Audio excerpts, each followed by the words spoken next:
Hello, good morning, y'all. Good morning, my favorite people. Welcome to my new subscribers. If you're new to my channel, welcome. So my morning is starting off a little delayed. They're not taking my load. They said they have a lot of trucks today, so my dispatcher is trying to find out if I could just drop the load and go about my business. If not, I guess they're gonna have to find a way to relay the load. So it's gonna be a long day. I ain't gonna worry about it. So while I'm waiting for my phone to ring, I'm gonna make a video. But the video may get cut off if they call me, because I'm not sure if you're gonna send me a message or call me on this phone. So I'll let y'all know. Anyways, how y'all doing today? Hope everybody's in a good mood and a good spirits. And if you're not, it's always another day. Listen, this is for my super empaths. Technically, it's hyper empaths. So we're gonna start off with talking about, well, what exactly is a hyper empath, right? You hear the word a lot, empath. Empath is just basically the word for empathy, right? We empathize with other people's feelings, situations, problems. It's a way of sharing and connecting with another person's psyche. That's a basic layman's way of putting it, right? But then you got people who, and I'm going to try to not personalize it as much because I tend to use personalized words. So I'm going to try to use the general words as the label of the name, empath, hyper empath, instead of saying you, I. But when I am talking about me, I'm going to talk about it as, I'm going to try to eliminate third person when I talk about myself, right? So empaths, super empaths, it's technically a non-medical way of saying hyper empath, if that makes sense. So in psychology, it's called hyper empath. When you're a hyper empath, it can go into the level of a disorder, right? And this is not in like, no, don't take it personal. This is just me giving you the terminologies. So technically, I would be considered a hyper empath. Now, a hyper empath is a person who interconnects with other people's feelings way too extreme, to the point where they sabotage their own feelings, right? So now the other person's feelings become the priority and yours become the back burner. And there's another terminology called an interject. So when we're children, we're taught to apply that tool of interjecting with other people to kind of like the other person that you're interjecting with becomes responsible for how you think and how you function. And that's usually your parents. So not just your parents, but your caregivers. Your caregivers are usually your first interjects. But as you become a teenager and into young adult, if you are raised right, you know how to separate the interjects and apply your own personality and your own feelings, your own values, your own constructs, and your own wants and needs as in correlation to the core of who you are. When you minus your core and you separate from your core, you are no longer in alignment with who you truly are. This is why I always stress the importance of knowing thyself, understanding thyself, and becoming one with thyself. This is a form of empowerment. A lot of people lack that. When you think about it, this world lacks a lot of core values. This world tends to trauma bond. A lot of people in this world are walking around full of trauma, undiagnosed, and they like to trauma bond. Now, along with trauma bonding, they like to, how you would say, looking for the right words. They like to deflect their issues onto people that don't have a core. It's always easier to deflect on people that don't have a core. Or if, excuse me, I gotta drink water. Every time I get on here, I gotta drink water. Somebody don't want me to tell. Okay, so I'm gonna try to use it as much in my explanation in a psychological way, but I'm also hit some spiritual points because I'm a spiritual person, right? So I'm gonna go back and forth a little bit. Super empaths or hyper empaths tend to take on people's problems way past their level of necessity. And they become sort of like a sponge to other people's problems.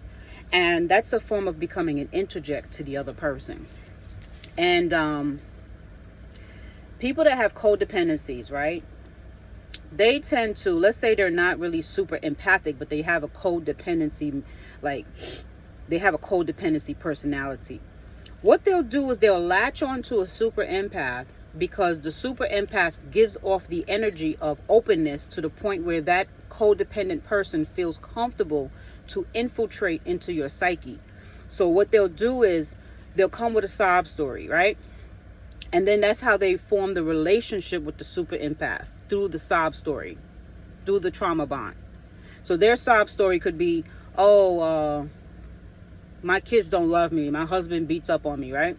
So next thing you know, you become friends with this person that has codependency issues. So instead of leaning on themselves, they found you, I don't want to say you. They found the super empath to basically transfer their personality, their wants and needs into that super empath's core. So now the super empath literally morphs into that other person. So now you start thinking for the other person, you start thinking like the other person, but you're applying your resources, meaning the things that you're willing to help them with. You start applying that. It's like you start telepathically applying that to the other person. So if they need help, maybe escaping some crazy person, and they say, oh man, I don't have a place to stay, I don't got no money, I don't got no job. What you'll start to do is you'll start to incorporate their problems into you. So you start to like take on that energy. Next thing you know, you start ruminating on how you can help them. So now let's say you had your own issues to deal with. Those issues now become the back burner and you start focusing on that person's issues. That's a disorder. Excuse me, I didn't mean to burp. That's a disorder, and you have to understand yourself to how to set boundaries. Hold on. This hair is getting on my nerves. You got to start setting boundaries so that when you are offering services or resources to people, they don't feel like they could become you. They don't feel like they could just morph into your personality and just drop their load onto your back. You may be capable of helping, but you don't want to get them to become dependent on not helping themselves. The whole idea is everyone should start to learn how to empower themselves. Like in the Bible, it says, instead of just giving them the fish, teach them how to fish and get their own fish instead of just making it for them. So that's one of the issues that super empaths, hyper empaths tend to come across a lot. And then they take on the burden after burden after burden of people's problems to the point where now when they get to that level of, okay, I can't take it no more, they might lash back out, right? So now when they're lashing out, so I'm giving you a scenario of a more milder situation. But you may have a situation where the person is not just codependent, but they are predatorial in their behavior. So we don't want to just say narcissist because there's so many versions of disorders that are predatorial. So we don't want to just say, okay, you might come across a narcissist and they're doing things predatorial, because they're psychopaths. You know, people may have borderline issues. They may have split personality issues. So all these things we want to take into consideration when you're dealing with people. Or they may just have anger issues or controlling. They may not necessarily have a personality disorder, but they just may have a lot of trauma that they haven't come to grips with, and they want you to take on their problems, right? Some people do it knowingly, and some people just do it off of habit because they've built that their whole life on just being a predator. Like, if I can take from somebody else, it makes my life a lot easier, right? So you as the super empath, you might come across a predatorial behavior of a person, and you still taking on these problems of that other person. But the thing about you as a super empath, you're still a human being, so you still need someone to look out for you, someone to care about you, someone to pour into you, right? So the thing that humans have realized is this world is a give and take. So they know, okay, even though I'm a predator, I still gotta be somewhat of service to this person. Here's where the gaslighting come in. They're gonna feed you illusions as if they're helping you, or they're gonna feed you illusions as if they're working with you. This is where the super empath gets played, is you believe illusions because you are in a point, you're working from a point of deficit. So if you're already starting from a point of deficit, meaning you are less than in the situation that you come across.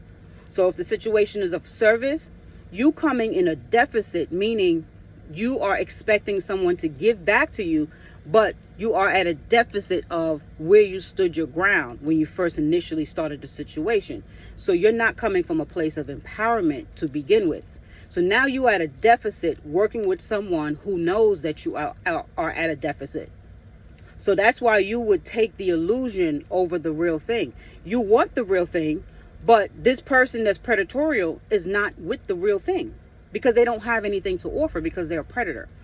Predatorial behavior usually comes with a level of, I want to be compensated. I'm entitled to compensation. That's a predator. So they're thinking you owe me, even though they haven't earned, like, you owe me respect. You owe me this. You owe me money. You owe me honor. You owe me sex. You owe me love. But they don't deserve it because they're coming from a place of entitlement because they're predatorial. Does that make sense? So now you're coming from a place of deficit, meaning lack of self-love, lack of boundary setting, over-giving. So when you're coming into the situation, there is not a balance of power in that dynamic. So you're coming from a place of lack of empowerment, and this person is coming from a place of, I want to take power. You already see that there's going to be a problem here. So now when this person is taking from you, right, you're offering the service because that's your super empath disorder. You're offering the service, whatever service of need is needed, but you're doing it thinking, well, I'm doing the right thing because I'm helping or I'm doing something nice. But you're not realizing that you're setting yourself up to be doomed. So now when this person when it's their turn to offer service, the only thing they're going to feed you is a pile of shit and call it what? Strawberries. So don't let people feed you shit and call it strawberries because of the illusion of what it's supposed to be. They know they have nothing to offer you, but they're going to offer you an illusion. And a super empath will tend to take that and say, okay, well, they promise they'll give it to me. Because you know this is going to be a lot of empty promises. It's going to be a lot of gaslighting and manipulation that come along with that situation. So here's the thing. You have to peep where you lack. If you're doing self-reflection, peep where you lack. So that way when you're starting off the situation, you're not coming from a place of deficit. So now when you, like, late in the game, you're realizing, okay, I've been fed a pack of shit. I've been fed a bag of shit, and I've been believing that this was supposed to be this person helping me, or they were supposed to be giving back, right? By the time you realize as a super empath, what happens is you tend to go into what's called supernova mode. Supernova is like this, I forgot how to describe it, but it's like a star that explodes. And being that it's so bright, this man was like, you sure you drive that truck? You don't look like a truck driver. I was like, I hear that all the time. So the star explodes, and it's just pouring on top of whoever, right? So it's like, you're going to get this lash in a day. So it's like a form of justice for the super empath. But the thing about it is, it's nothing, it could be catastrophic. It could be catastrophic. You don't want to get to that point in life where everything around you becomes catastrophic for you to solve problems. Excuse me, I didn't want to turn the truck on because I don't like that background noise. I forgot to do a mic check. If this video cuts off because my dispatcher calls, I'll make a part 2, okay? So there was something I had wrote down and I forgot to look at it, but it was pertaining to what I wanted to say about super empaths. Oh, all right, I'm gonna get to that next. You don't want to get to a point of every time people do you dirty, it gets to a catastrophic situation where it seems so out of control, because you got to remember, now your emotions get involved in part of that catastrophic situation because you have exploded. And now you have to now regroup, reset, and figure out, okay, how do I get my emotions back in alignment? Because now you have separated from self. But self was already at a deficit. So now you separated from self. Now you're already at a deficit. So self is left in a catastrophic deficit. So now you got to lick all those wounds from the catastrophic situation that occurred with you trying to protect what was originally supposed to have been yours. Because you got to remember, someone just stole your whole identity at this point. Trying to gain empowerment over you and take your power basically is identity theft. So now you have to figure out, well, how do I regain the self that I basically not only gave to someone else, but I also allowed it to explode into supernova. Now I got to figure out how to gain that, all of that, and bring it back into alignment. That's a lot of work. That's a lot of work on the mind, the spirit, and the body. So you have to learn from these experiences, because we all been through it. Now, not even as a super empath, even as the person that is the predator or the villain, they even have to learn from their experiences. When you take from people and that person lashes back out on you, or you get your karma in the end down the line, and your karma is so devastating that it makes you split from self, and spiritually and mentally, you have to now regroup yourself too. So don't think that the villains get to walk away unscathed. Everyone in this world has to deal with their situations, whatever they come with, whether it's good karma, bad karma, misguidedness, loss, anything. You all got to deal with it one way or the other, because we all get to that point in our life where there's a roadblock. There's a split in the journey. And which one are you going to pick? Because the one you pick could be your devastation. And then the one you pick could be your redemption. I want to be at the level of understanding my redemption. How do I regain all that I have either gave away or lost or been stolen from? So now there's something called splitting in psychology, right? Splitting means you experienced some trauma in your life that was so devastating that your brain had to split in order to protect itself from that trauma. So a lot of times when little kids are touched on and they grow up, it's kind of like, let's say they had to live with the predator that was doing that to them their whole life. Like they had to be around that predator, whether it was a caregiver or whatever, and they know every day they got to deal with this person. So what happens is the brain will allow itself to split to be able to deal with that situation. The problem is when you use that as your default setting to deal with situations, it becomes problematic, because in order for you to look at that other person, you have to now label that person a certain kind of way. So sometimes when we get into situations where we split, right? Let's say you are the person that is used to splitting a lot. I used to split a lot, and I didn't understand why I was doing it. Splitting is, let's say you get into an argument with a person that you know you care about. They're not a bad person, but they do bad things sometimes. We all do bad things sometimes, right? Maybe they do something offensive or whatever. And instead of you just looking at that person as, okay, this is a person that I love, and they just did a bad thing, but once we get through it, we can still look at that person the same.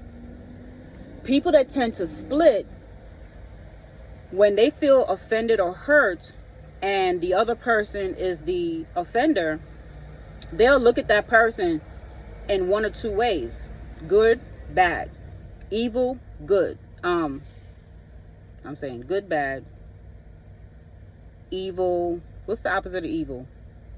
Heavenly, whatever. So you look at that person in one or two ways. Instead of looking at the person in a holistic way, you split. You split the person, and how you're not really splitting the person, but you split how you perceive that person. And people that tend to split, they get cold on you. So there's an argument take place, they turn straight cold on you. Now they're looking at you one way. And people with narcissism or personality disorders, they tend to do that a lot when they're dealing with conflict. They don't understand that conflict can be resolved. So they just get to that point where it's like, as soon as you piss them off, as soon as you get into an altercation with them, it's, I'm cutting you off, you're a bad person. That's it. There's no in between with them.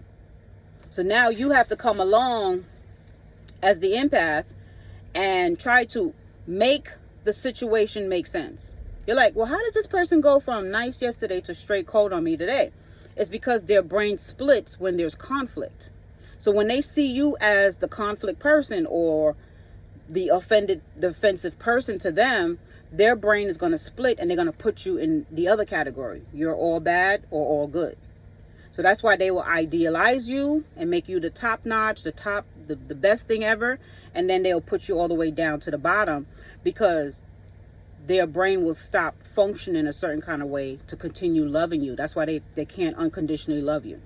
So now when it goes into situations where this person who, now they're calling me back. I'm gonna have to make a part 2.